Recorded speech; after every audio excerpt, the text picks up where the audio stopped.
दोस्तों नमस्कार, मैं हूं राजकुमार सिंह। एक देश एक चुनाव की दिशा में नरेंद्र मोदी सरकार ने एक कदम और आगे बढ़ा दिया है। 12 दिसंबर को हुई केंद्रीय मंत्रिमंडल की बैठक में एक देश एक चुनाव कानून बनाने और लागू करने संबंधी विधेयकों को मंजूरी दे दी गई। माना जा रहा है कि संसद के शीतकालीन सत्र में ही, जो इस समय चल रहा है, इन विधेयकों को पेश भी किया जा सकता है। सूत्रों के मुताबिक इन विधेयकों को इसी सत्र में पेश कर संसदीय समिति को भेजा जा सकता है ताकि इसके प्रावधानों पर व्यापक विचार विमर्श किया जा सके। सरकार समिति के माध्यम से विधेयकों पर राज्य विधानसभा अध्यक्षों से भी सलाह लेना चाहती है। दरअसल लोकसभा और विधानसभा चुनावों को छोड़कर स्थानीय निकाय चुनाव एक साथ कराने के लिए कम से कम 50% राज्य विधानसभाओं के अनुमोदन की जरूरत होगी, क्योंकि यह राज्य के मामलों से संबंधित है। एक देश एक चुनाव प्रधानमंत्री नरेंद्र मोदी, बीजेपी और राष्ट्रीय स्वयंसेवक संघ का प्रिय एजेंडा है, लेकिन इस मुद्दे पर शुरू से ही गहरा राजनीतिक विभाजन भी रहा है। बीजेपी और उसके मित्र दलों के अलावा ज्यादातर राजनीतिक दल इस सोच का विरोध करते रहे हैं। कैबिनेट द्वारा 12 दिसंबर को एक देश एक चुनाव संबंधी विधेयकों को मंजूरी पर भी विपक्षी दलों ने तीखी प्रतिक्रिया जताई है। दिल्ली और पंजाब में सत्तारूढ़ आम आदमी पार्टी के संयोजक अरविंद केजरीवाल ने सोशल मीडिया प्लेटफॉर्म एक्स पर लिखा कि देश को एक देश एक शिक्षा और एक देश एक स्वास्थ्य व्यवस्था की आवश्यकता है। एक देश एक चुनाव भाजपा की गलत प्राथमिकता है। पंजाब के मुख्यमंत्री भगवंत मान ने टिप्पणी की कि सरकार एक देश एक चुनाव की बात करती है, लेकिन एक साथ दो राज्यों में चुनाव कराने में भी असमर्थ है। तमिलनाडु के मुख्यमंत्री एम.के. स्टालिन ने कहा कि एक देश एक चुनाव क्षेत्रीय आवाजों को मिटा देगा। पश्चिम बंगाल की मुख्यमंत्री ममता बनर्जी ने इसे असंवैधानिक और संघीय ढांचे के विरुद्ध बताया है। एक्स पर ममता बनर्जी ने लिखा कि प्रस्तावित कानून सत्ता को केंद्रीकृत करने और भारत के लोकतंत्र को कमजोर करने का प्रयास है।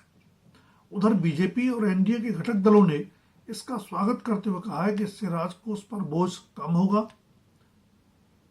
एक देश एक चुनाव के पक्ष में ये तर्क भी दिए गए हैं कि मतदान के प्रति मतदाताओं की उदासीनता कम होगी। बार बार चुनाव के चलते वोट डालने के लिए प्रवासी श्रमिकों के काम छोड़कर जाने के कारण आपूर्ति श्रृंखला और व्यवधान में और उत्पादन में आने वाले व्यवधान दूर होंगे तथा नीति निर्माण में निश्चिंतता आएगी। साथ ही बार बार चुनाव के चलते लागू होने वाली आदर्श आचार संहिता से सरकारी कामकाज में आने वाले ठहराव से मुक्ति मिलेगी तथा चुनाव संपन्न करवाने के लिए सरकारी कर्मचारियों और सुरक्षा बलों की तैनाती से उनके मूल काम पर पड़ने वाले असर से भी बचा जा सकेगा। विपक्ष के मुकाबले बीजेपी की अगुवाई वाला एनडीए ज्यादा राज्यों में सत्तारूढ़ है। यह देखते हुए इन विधेयकों को पारित करवाना और कानून लागू करना ज्यादा मुश्किल नजर नहीं आता।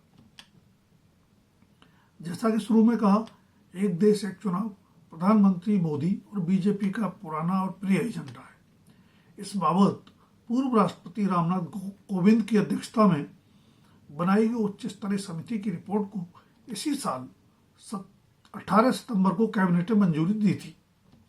तभी एक देश एक चुनाव की दिशा में बढ़ने के लिए इसी साल संसद के शीतकालीन सत्र में विधेयक पेश किए जाने की संभावना भी जताई गई थी। दरअसल कैबिनेट से मंजूरी के साथ ही इसका विरोध भी शुरू हो गया था। मुख्य विपक्षी दल कांग्रेस समेत 15 राजनीतिक दलों ने इसका विरोध करते हुए कहा कि लोकसभा और विधानसभा के चुनाव एक साथ कराना न सिर्फ व्यवहारिक दृष्टिकोण से चुनौतीपूर्ण है, बल्कि इससे देश के संघीय ढांचे पर भी असर पड़ सकता है। राज्यों के स्वतंत्र निर्णय लेने की क्षमता भी प्रभावित हो सकती है। याद रहे कि 18वीं लोकसभा के चुनाव से कुछ ही महीने पहले 1 सितंबर 2023 को रामनाथ कोविंद की अध्यक्षता में यह उच्च स्तरीय कमेटी गठित की गई थी, जिसने 15 मार्च 2024 को अपनी रिपोर्ट भी राष्ट्रपति द्रौपदी मुर्मू को सौंप दी थी। समिति के सुझावों के मुताबिक पहले चरण में लोकसभा और विधानसभाओं के चुनाव होंगे और फिर 100 दिन के अंदर दूसरे चरण में निकाय चुनाव एक साथ कराए जाएंगे। याद रहे कि 15 अगस्त को लाल किले से देश को संबोधित करते हुए प्रधानमंत्री नरेंद्र मोदी ने कहा था कि बार बार चुनाव देश के विकास में बाधक बन रहे हैं। कुछ दिन बाद केंद्रीय गृह मंत्री अमित शाह ने भी कहा कि सरकार इसी कार्यकाल में एक देश एक चुनाव लागू करेगी। अमित शाह इस बाबत बनाई गई कोविंद की अध्यक्षता वाली उच्च स्तरीय समिति के सदस्य भी हैं। तमाम राजनीतिक दलों और अन्य संबंधित पक्षों से चर्चा के बाद तैयार कोविंद कमेटी की 18,626 पेज की रिपोर्ट में सभी विधानसभाओं का कार्यकाल 2029 तक बढ़ाने का सुझाव भी दिया गया है। चर्चा के दौरान भी विपक्षी दलों, खासकर क्षेत्रीय दलों ने एक देश एक चुनाव की सोच का विरोध किया था, जबकि बीजेपी और उसके मित्र दलों ने समर्थन। कोविंद समिति ने सभी चुनावों के लिए एक ही मतदाता सूची तैयार करने का सुझाव भी दिया है। अभी तक लोकसभा और विधानसभा चुनाव के लिए एक ही मतदाता सूची रहती है, जबकि निकाय चुनावों के लिए दूसरी तैयार की जाती है।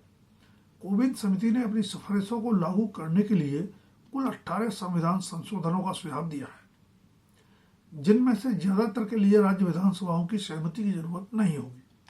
मसलन लोकसभा और विधानसभा चुनाव एक साथ कराने पर संसद से ही संविधान संशोधन पर्याप्त होगा, जबकि सिंगल वोटर लिस्ट और सिंगल वोटर कार्ड के लिए संविधान संशोधन को आधे से अधिक राज्य विधानसभाओं की मंजूरी की जरूरत होगी।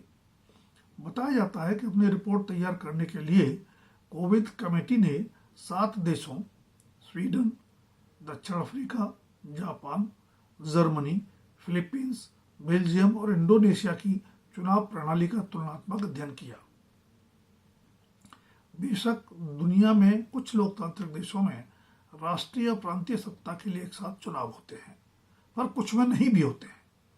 यह पूरी तरह देश विशेष की राजनीतिक, सामाजिक, आर्थिक परिस्थितियों पर निर्भर करता है कि उसके लिए क्या सही है। कोविंद कमेटी का मानना है कि एक साथ चुनाव कराने से संसाधनों की बचत होगी, सामाजिक सामंजस्य बढ़ेगा तथा विकास कार्य भी बाधित नहीं होंगे। अपनी सिफारिशों को लागू करने के लिए कोविंद कमेटी ने एक कार्यान्वयन समूह गठित करने का भी प्रस्ताव रखा है। इसमें दो राय नहीं कि एक साथ चुनाव से खर्च काफी घट जाएगा। आचार संहिता के चलते प्रशासन पर पड़ने वाले प्रभाव से भी बचा जा सकेगा, लेकिन उसके खतरे भी हैं। विधानसभा चुनाव अक्सर राज्य के और स्थानीय मुद्दों पर लड़े जाते हैं। एक साथ चुनाव कराने पर क्या राष्ट्रीय मुद्दे हावी और स्थानीय मुद्दे गौण नहीं हो जाएंगे? क्या इससे जन आकांक्षाओं की लोकतांत्रिक अभिव्यक्ति बाधित नहीं होगी? एक साथ चुनाव के लिए बड़ी संख्या में ईवीएम मशीनों और सुरक्षा बलों समेत संसाधनों की दरकार भी होगी। इसलिए इस संवेदनशील मामले में राजनीतिक आम राय बनाकर पूरी तैयारी के साथ आगे बढ़ना ज्यादा बेहतर होगा। दोस्तों, अगर वीडियो पसंद आए तो लाइक, शेयर और सब्सक्राइब अवश्य करें। धन्यवाद। अभी के लिए इतना ही। जल्द फिर मिलेंगे किसी नए विषय के साथ।